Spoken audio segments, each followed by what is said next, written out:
Hello YouTube, I am Joshua Quatts. I'll have a better name for my channel later. Today I'm going to show you some sword techniques I picked up from some better masters than me. And as you can see from my garb, I'm more better dressed but still fat. Today I'm with my nephew to help learn some sword techniques. Hello. He has a YouTube channel. And Bread's Adventures. Bread's Adventures. You notice my garb is similar to a Witcher garb from the Witcher video game series. I know the jokes already. In fact, I'm wearing a Witcher amulet just to emphasize it. So, let's begin. Okay, let's get our swords out. Now first off, you need to know your swords. My nephew is holding a Celtic-style single-hand arming sword, which means he'll only have one hand on his. Possibly two if he has smaller hands. I am using a roughly 31 to 32 inch hand and a half sword, which gives me the use of two hands, and the blade length is of course, well, just say. Okay. Now, first it always starts with footing. In all swordsmanship training, your footing is important. So you need to have your feet shoulders length apart, and like in boxing, your side so that there's less to hit. Now, the trick of all things is to know your sword length because you don't want them to know. So when you draw it back, it's very confusing to tell how close the enemy actually is. Then you can step forward and thrust, and in doing so, it gives off the illusion that this sword was actually shorter from perception. However, it was not. So the enemy would be roughly about here and would be essentially gone. That is the main trick when it comes to any weapon when it comes to the thrust. Now, I used defense myself using the more Spanish style technique of having my back leg spring forward. Swinging me forward in the sense of taking down my enemy. But the Spanish, like any other form of fencing in this capacity, with a rapier, their style requires only a single-handed blade and a single arm forward. This sword, the hand and a half, is more brutal and heavy-based. So this is more of a hack and slash. The same can be said for the Celtic warrior sword here, as its heavier blade requires more hacking and slashing. The styles vary, but primarily my hand and a half sword here is styled more into a 15th century design, whereas my nephew's is more styled into the earlier 14th to late 13th century by Celt warriors in Ireland and Scotland.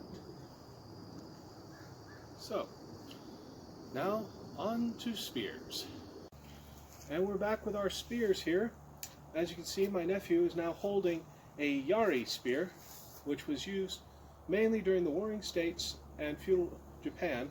I know I got that dates backwards, but this is my show, screw you.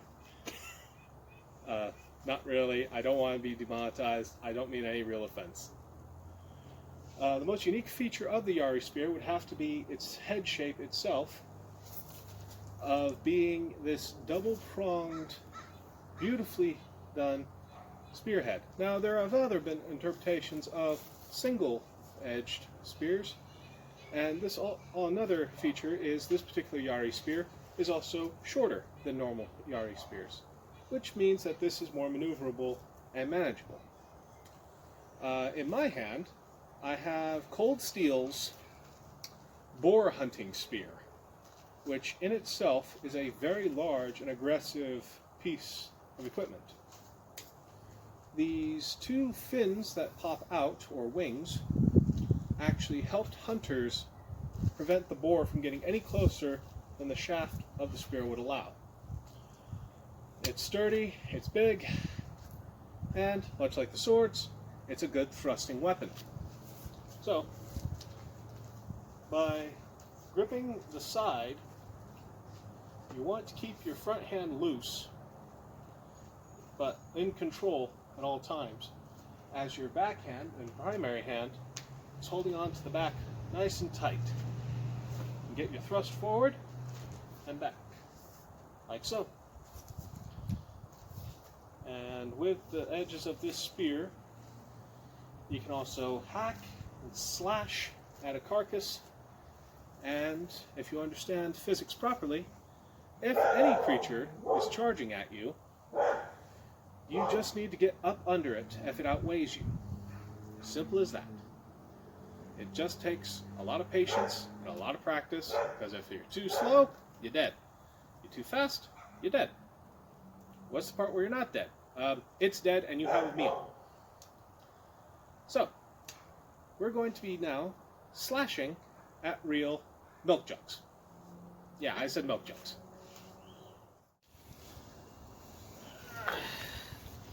Big old stump. Okay. So right now we're just moving the stump of mulberry, very sturdy wood, and putting the milk jugs on it. And since my blade is dull, we are going to be, well, I am going to be using a different sword. Here it is now. This is the particular sword he's talking about. Sorry, little trip there. This is an arming sword. Much like his Celtic sword, it is a single-hand grip sword. However, it's also very long in length. It's maneuverable, semi-decent weight, and it has a cutting edge. He will be taking a few swings at the milk jug right behind me here by a simple stab and slash, and try not to hit the stump, because even though these are clarified bow ready, as was stated before, mulberry is a very tough wood, and in its wet state even more so. So, if you'd like to begin. I would. Alright. So, this is a very heavy sword for me, so it may not be the best prepared. Here, No. You want to get behind the target. That's why I added those little pegs there. So, simple thrust. Clean cut through. I can hold it up. That was a very clean stab. Alright, pull it out. The blade is now wet. And now he's going to take simple. Never swing towards your ally. Simple swing. Okay, let's take a look. Now, he mainly got an impact hit, as this blade is not overly sharp, I admit, as advertised. However, the thrust, it went in very smoothly, like butter. It was like butter. This is a very top-heavy sword. Would you like me to take another swing? Yes, take another swing.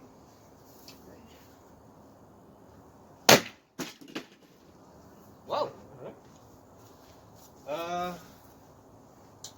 Well, he actually did a strike, a decent cut. Let me get a close-up of that.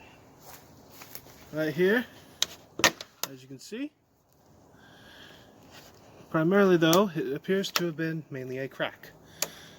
But through his efforts, it is indeed still standing, but with a very vicious impact right here on the side of the milk jug. Now, I will be taking over with the harming sword, since the jug is still intact. I would just like to say that the blade is still perfectly fine. It's a very reliable, top-heavy sword, if I were to say anything. All right, hand it here. Thank you. Move back a bit. Actually, I'll go forward. Just make sure. Now, as before, I'm going to give it a basic thrust, and then go for a full-length swing. So, that was expected due to the weight of what has already been lost. So, different approach of a thrust, a stab downward. And as expected, it has already broken into the handle That went clean through. and clean through to the main jug. So let's try swinging now.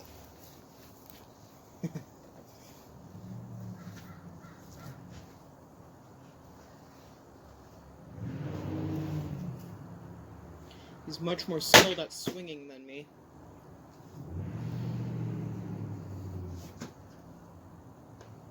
It appears there is an impact right here of my swing.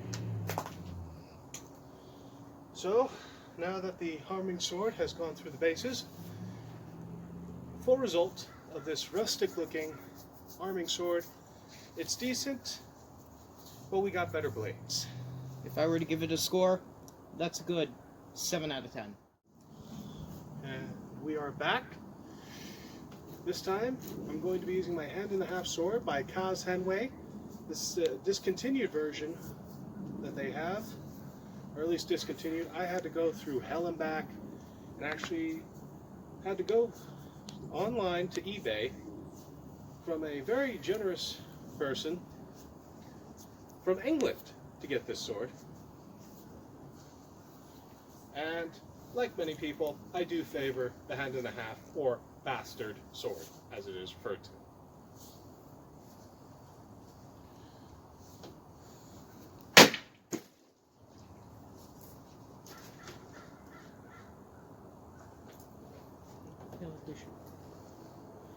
I guess most of my blades need sharpening. No, I think he got it.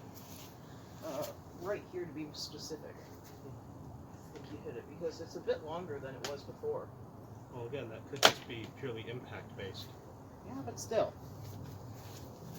Well, primarily, we're having issues with this jug because it has already gone through so much, and we keep stabbing it still, and its weight is reduced. I'll grab the other jug.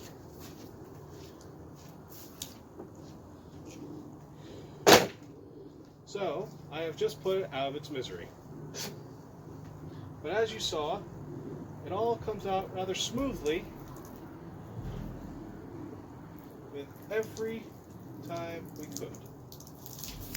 And do not worry, any of you who are environmentally conscious, after we use these jugs, we recycle them properly by the proper receptacle. Same here. I'm recording.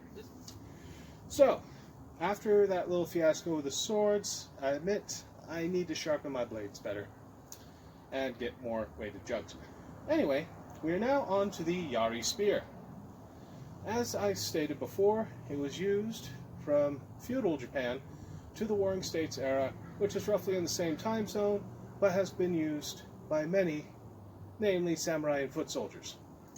So, my nephew here is going to be thrusting into the jug, first off, and second, he's going to try a downward strike. Do be careful, that is Damascus steel, which means it is just one low-grade and high-grade mixture of steels placed on top of each other, chopped, and folded, and put back until it formed this beautiful edge. Yes. So, as I step out of shot. So, am I holding this correctly? Yes, but remember, your lead hand, your left hand, is to be a little loose, but still in control, as your backhand is in control of the rear and thrust motion. Alright, so right now we're doing a horizontal stab. I completely missed. Alright, second attempt. Clean through. How smooth? That was just the horizontal. But how smooth was the entry? It was extremely smooth, I had to say. It cut through it, I'd say, better than a butter knife cuts through butter. And now back to a more vertical stab. The second stab went through even cleaner. And smoother. But as you can see... Oh no, we're doing extra bleed damage. Now, you're wondering how it got hooked on that. Well, if you take a closer look at the Yari spearhead, it has these little notches here that our jug happened to have hooked onto. And given that the edge reaches only to about here, It basically just went right into the blunt section. So, using this spear, you just don't want to go in too deep and too light. So, now he's going to try and take a slash at the bottle cap. Alright, so... If the weight permits. So, just simple, like that? No. You want it to be more aggressive and angular in the slash. But try not to hit the stump, as if that blade breaks, it's your height. Alright. 3, 2, 1.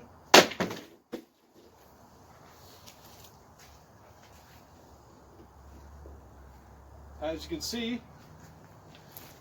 another useful, very powerful impact has occurred. He even shaved a bit of the bottle cap in a recoil, I guess. But, like the other, it has lost so much weight, it is an inoperable target. We will be finishing up with the boar spear. And we are back. I have the cold steel boar spear right here. And I have the third and final jug. It's now been placed. And I will be the one demonstrating this spear's marvelous power. Now, like before, it's mainly going to be a stab and potentially a downward slash. So, let's begin. Whoa. As you can see, that went in so smooth. Cold steel, I can definitely vouch, is a good cutlery distributor as much as Kaz Henway for its artistry. Now, as it is really going profusely, I'm going to take my swipe now, except instead of how I instructed my nephew to go more further to his left, I'm going to be striking more to the right. So, let's hope this blade really holds up.